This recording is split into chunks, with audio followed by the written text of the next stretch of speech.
Alors, gars, vous ne le sauriez pas encore, c'est aujourd'hui la fête des pères. Voilà. Pardon.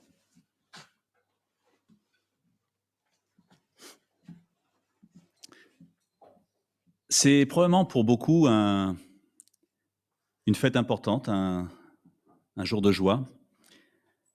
Peut-être que pour d'autres, c'est un souvenir.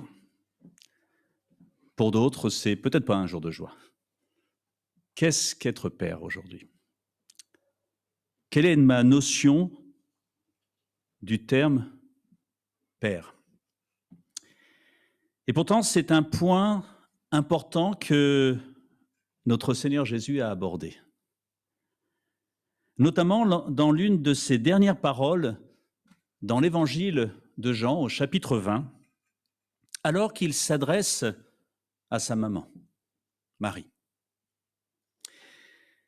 Jésus lui dit « Marie ». Elle se tourna vers lui et s'écria en hébreu « Rabboni », ce qui veut dire « maître ». « Ne me retiens pas », lui dit Jésus, « car je ne suis pas encore monté vers le Père. Va plutôt trouver mes frères et dis-leur de ma part, je monte vers mon Père qui est votre Père, vers mon Dieu qui est votre Dieu. » Marie de Magdala alla donc annoncer aux disciples, j'ai vu le Seigneur, et elle leur rapporta ce qu'il lui avait dit, c'est-à-dire je monte vers mon Père qui est votre Père, je monte vers mon Dieu qui est votre Dieu. Nous croyons en Dieu le Père. Et cela apparaît dans toutes nos confessions de foi. Mais cette notion de Père risque de devenir très prochainement une donnée de plus en plus difficile à comprendre, avec cette remise constante en question par nos autorités de la notion de Père. Il semble que maintenant on parle de parent 1, parent 2. Mais qu'est-ce qu'un père? Dieu a voulu se présenter comme le Père. J'ai eu le privilège d'avoir un père jusqu'à l'âge de 14 ans et ensuite, j'ai vécu sans un père terrestre. La prière du Notre Père, qui est un modèle que Jésus nous a enseigné, nous a laissé, ne commence pas avec des termes, cela aurait pu être le cas, éternel, Dieu créateur, Dieu puissant, Dieu d'amour. Non, il commence par, et il a choisi qu'il en soit ainsi, par notre Père qui est aux cieux.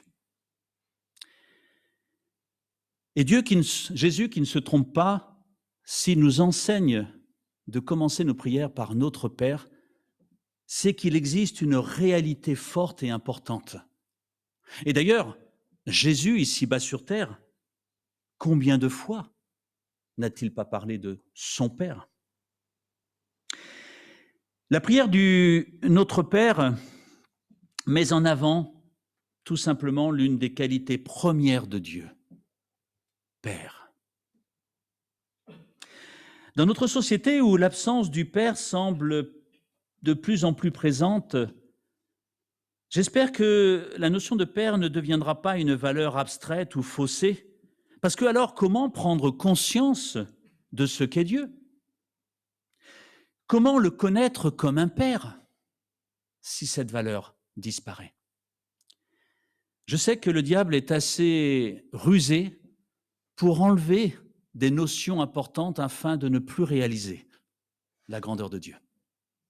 Mais nous avons la parole de Dieu qui nous rappelle le privilège qui est le nôtre en tant que chrétiens d'avoir Dieu comme Père.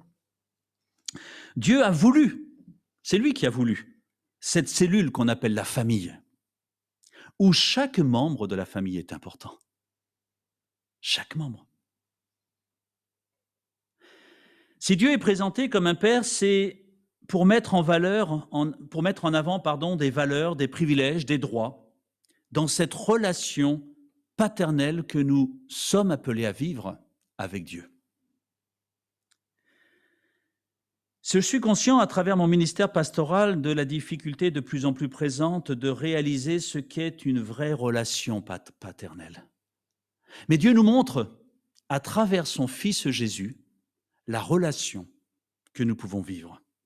Qu'est-ce qu'être père? Si tous les attributs de Dieu sont importants, celui de père doit nous interpeller. Si Dieu est notre Père, alors nous sommes ses fils, des fils qu'il aime. C'est clair, c'est évident. Ma famille représente ce qu'il y a de plus important pour moi. Mais c'est encore plus vrai pour Dieu. Nous représentons l'aboutissement de toute sa création.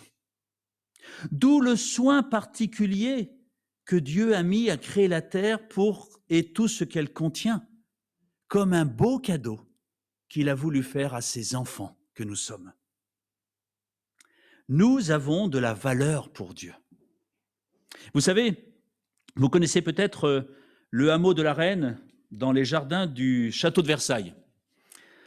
Une sorte de petit village réalisé comme un beau jouet pour le plaisir de la reine. Et j'aurais envie de dire que Dieu a conçu sa création comme un jouet magnifique pour ses enfants que nous sommes, pour que nous y soyons heureux, que nous y soyons bien. Vous connaissez la joie d'un père qui a les yeux qui brillent quand ses enfants ouvrent et découvrent le beau cadeau qui leur a été fait. Et j'imagine que Dieu, il est ce père qui se réjouit chaque fois que l'un de ses enfants découvre les beaux cadeaux qu'il nous fait constamment. Nous sommes donc appelés à être ses enfants, tout simplement parce que lui, son rôle de père, il l'assume, il va le jouer. Alors, sommes-nous prêts à être et à jouer notre rôle d'enfant, de fils ? Quel bénéfice pour moi et quelle attente de la part de Dieu en tant que père ? Parce qu'une relation père-fils, fils-père, c'est une relation fille-père, père-fille, c'est une relation à double sens. Tout l'Évangile, me semble-t-il, se retrouve dans l'image de la famille. Un amour partagé. L'enseignement de Jésus tourne autour de cette relation entre l'homme et Dieu. Mais j'aimerais me poser premièrement la question, mais vous la posez aussi à vous. Cette semaine, dans ma vie de tous les jours, vais-je me rappeler que j'ai un Père céleste? Ou est-ce que, comme dans notre société, je vais vivre cette semaine sans le Père? Moi, je n'en ai pas besoin parce que je suis grand. C'est parfois une phrase que ne nous disent pas, mais pensent fortement nos jeunes, nos ados, mais aussi peut-être nous chrétiens. Est-ce que je suis conscient que je ne peux pas vivre sans le Père? Ou sinon, c'est que je connais si peu l'amour que Dieu a pour moi, sa créature. Nous avons de la valeur en tant qu'enfants de Dieu. Nous avons des privilèges, mais aussi des devoirs en tant qu'enfants de Dieu. Nous sommes frères et sœurs en tant qu'enfants de Dieu. Et cette relation rompue par le péché peut être retrouvée à travers son Fils Jésus-Christ. On comprend bien le rôle que Jésus a joué pour rétablir cette relation avec le Père, tout en le révélant, en rappelant qui il est, en montrant qui il est. Le plus dur, le plus difficile a donc déjà été accompli par Jésus-Christ dans cette relation à retrouver ou retrouver. D'ailleurs, qu'est-ce qui a occasionné le plus de souffrance pour notre Seigneur Jésus-Christ? C'est cette séparation momentanée d'avec le Père. Mon Père, mon Dieu, pourquoi m'as-tu abandonné? Pour connaître Dieu le Père, il nous faut donc regarder à Jésus, parce qu'il dit « Celui qui m'a vu a vu le Père ». Beaucoup de personnes aiment le Fils de Dieu à cause de sa bonté, sa compassion, son amour, sa miséricorde. Mais ils n'arrivent pas à concilier l'amour du Fils et celui du Père en raison trop souvent d'une fausse image que nous avons du Père. Le Père n'a pas moins d'amour que le Fils. Ils ont tous les deux le même amour pour moi. Et arrêtons de penser que chaque fois que je vais faire une bêtise ou que j'oublie de prier avant le repas, j'ai oublié de prier avant le repas, ou je ne sais quoi, Dieu le Père va me punir. Quelle image fausse du Père. Parce que si Dieu devait nous punir chaque fois que nous agissons mal, nous serions dans un état constant de punition. Mais il nous aime. Et rappelons-nous, la preuve suprême de son amour pour nous, c'est la croix. Car Dieu a tant aimé le monde qu'il a envoyé son Fils. Mais a-t-on besoin d'une plus grande preuve d'amour de ce Père qui envoie son Fils unique pour nous sauver, pour retrouver une relation privilégiée avec nous? Alors c'est vrai que cette relation qui existait au début de la création, elle a été rompue, tout simplement par un désir d'émancipation du Père, vouloir se passer du Père, vouloir vivre sans Dieu. Et Jésus, dans son amour, nous permet, nous exhorte à retrouver cette relation paternelle. Il ne nous a jamais abandonnés. Et c'est Jésus qui va accomplir tout ce mystère de la croix pour retrouver cette belle relation. L'homme que nous sommes pense trop souvent qu'il peut se passer du Père. Soyons sages. L'homme n'a pas compris que sa valeur ne dépendait que de sa relation avec Dieu le Père. Et il ne peut rien ajouter pour augmenter cette valeur auprès du Père. Elle est totale. Vous savez, mes enfants ont de la valeur à mes yeux, non parce qu'ils sont parfaits, mais parce qu'ils sont mes enfants. Parce qu'ils sont mes enfants. Et même dans leur faiblesse, je les aime. Ma joie, c'est leur présence, de les sentir à côté. Quelle joie quand je les retrouve. Mais c'est la même chose pour Dieu le Père. La joie du Père, c'est de répondre favorablement de notre part à son amour en devenant son enfant. Voilà la joie de Dieu notre Père. Viens près de moi. Viens vivre cette relation avec moi. Il ne nous demande pas de faire plein de choses pour gagner en amour. Non, cet amour, il nous l'a donné. Et cela nous procure tellement de privilèges d'être fils de Dieu. Il existe pour Dieu un lien inséparable entre le royaume et la paternité de Dieu. Nous sommes invités à entrer dans le royaume du Père, nous dit la Bible. Matthieu chapitre 13. Notre Père qui es aux cieux, que ton règne vienne.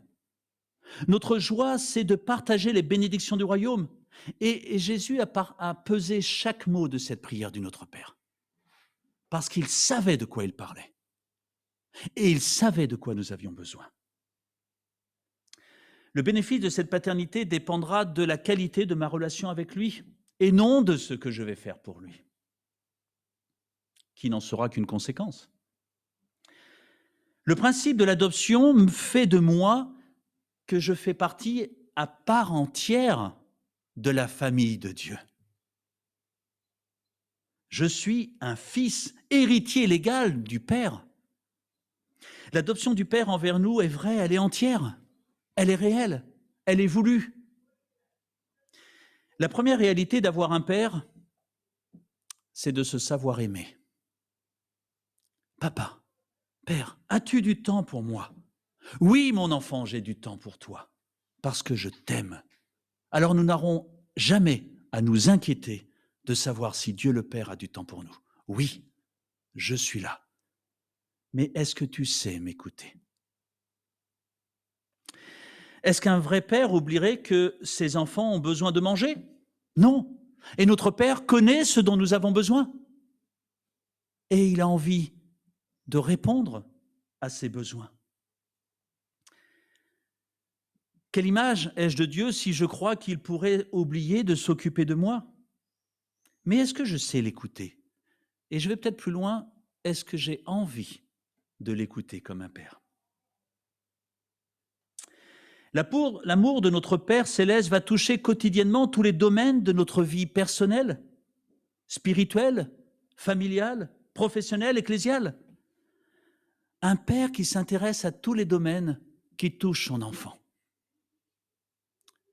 Mes enfants, je ne m'intéressais pas uniquement au fait « je suis votre père, donc vous me devez obéissance ». Non, je m'intéressais à ce qu'ils faisaient, à ce qu'ils aimaient, parce qu'ils sont mes enfants, parce que je les aime. Comment pourrait-il en être différent de Dieu notre Père qui lui est parfait, alors que je reconnais mon imperfection en tant que père? Un père, et cela a été rappelé dans les histoires, qui aime être à côté de ses enfants, qui aime tenir ses enfants par la main.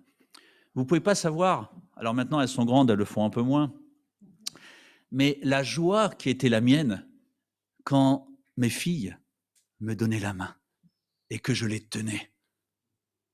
Des moments de joie importants qu'on n'aurait jamais eu envie de lâcher. Même parfois quand ils étaient grands, ados, et qu'on aurait eu envie de les accompagner au lycée, mais on sait que ça ne se fait pas. Tenir son enfant par la main.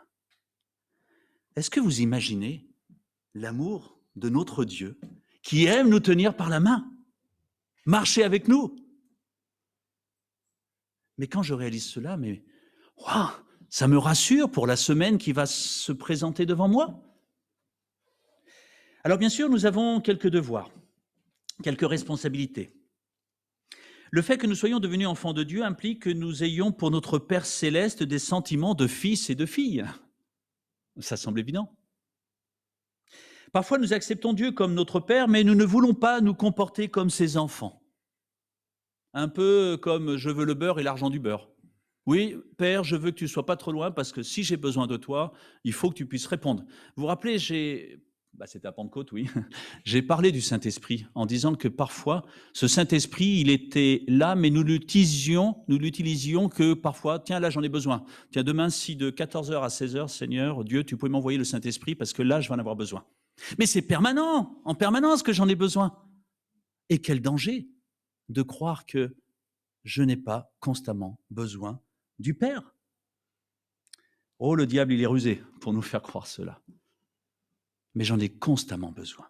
Et il est constamment présent. Et il a besoin de quoi? Que je l'aime. Il a besoin que je l'honore, que je le respecte, mais aussi que je lui obéisse. Alors c'est vrai que parfois on est dans des sociétés de l'enfant roi qu'il ne faut surtout pas corriger. Pourtant la correction, la bonne correction, attention, celle qui permet de construire, elle est aussi dans la parole, demandée par Dieu. Et puis il y a cette notion d'adorer, cette notion de la crainte de l'Éternel. Est-ce que je crains Dieu, notre Père? Alors, quand je dis craindre, ce n'est pas prendre peur d'être puni ou d'être frappé. Non, pas du tout. La crainte de Dieu, c'est le respect que j'éprouve à l'égard de Dieu. Il est Dieu, il est mon Père. Et dans l'Ancien Testament, cette attitude fondamentale est inspirée par Dieu lui-même pour que l'homme obéisse à ses commandements et haïsse le mal. Dieu bénit ceux qui le craignent, nous dit le psaume 34. Dans le Nouveau Testament, il est écrit que les disciples et les premiers chrétiens marchaient dans la crainte du Seigneur, cherchant à lui plaire, obéissant à ses paroles, recherchant la sanctification et pratiquant l'amour fraternel. Cela signifie qu'en ce qui concerne notre relation avec notre Père céleste, elle est empreinte de respect, de confiance, d'amour, d'honneur, d'obéissance. Mais ce n'est pas un problème, parce qu'il est puissant et il m'aime, ce Père. Une relation établie sur l'amour, celui qu'il a pour nous et celui que nous avons pour lui. Et tout ça nous conduit à l'adorer. Quel privilège d'avoir Dieu comme un Père.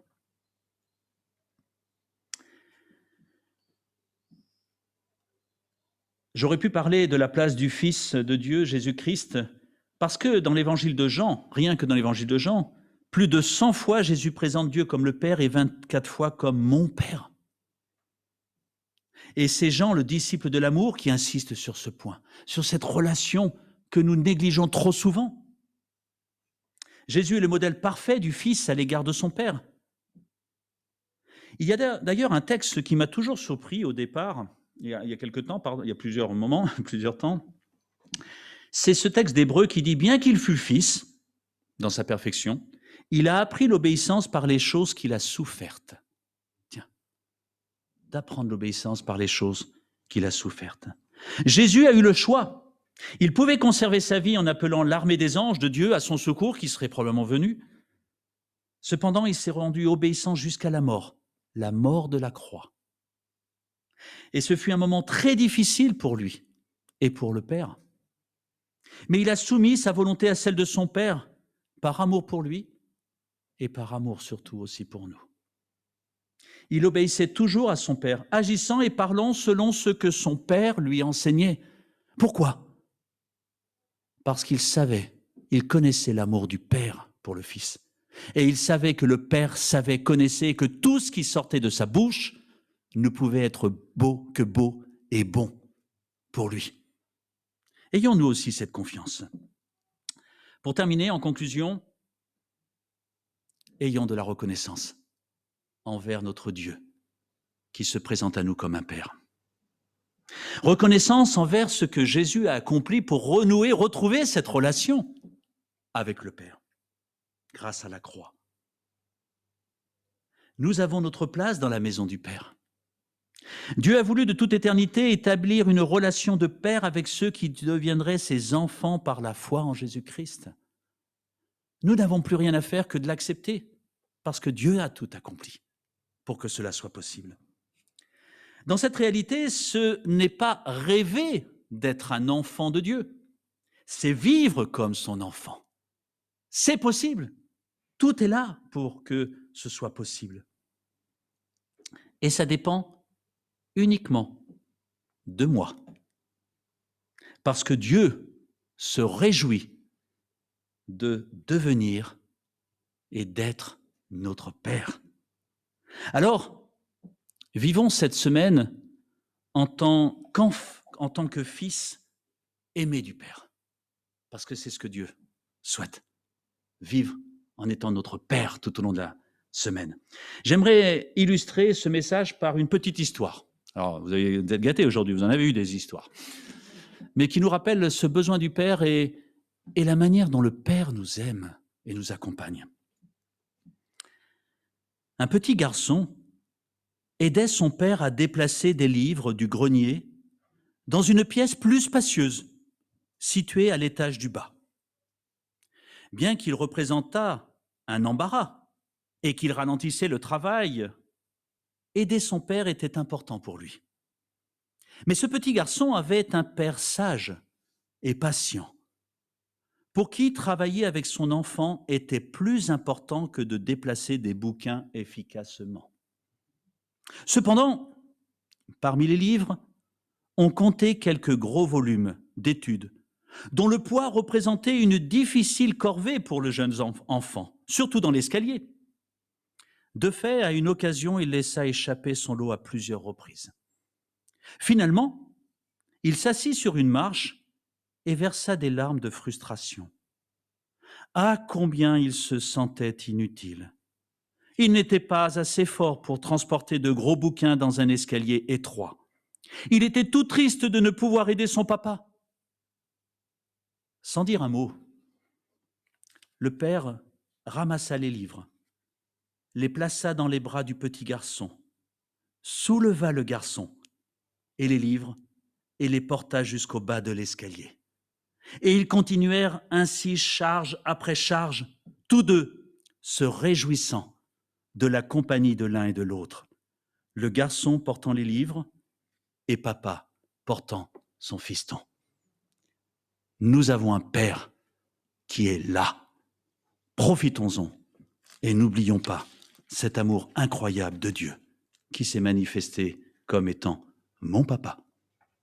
À nous de répondre positivement en disant « Oui, je veux être ton fils ». Et alors, je vous promets une semaine merveilleuse en sa présence. Amen.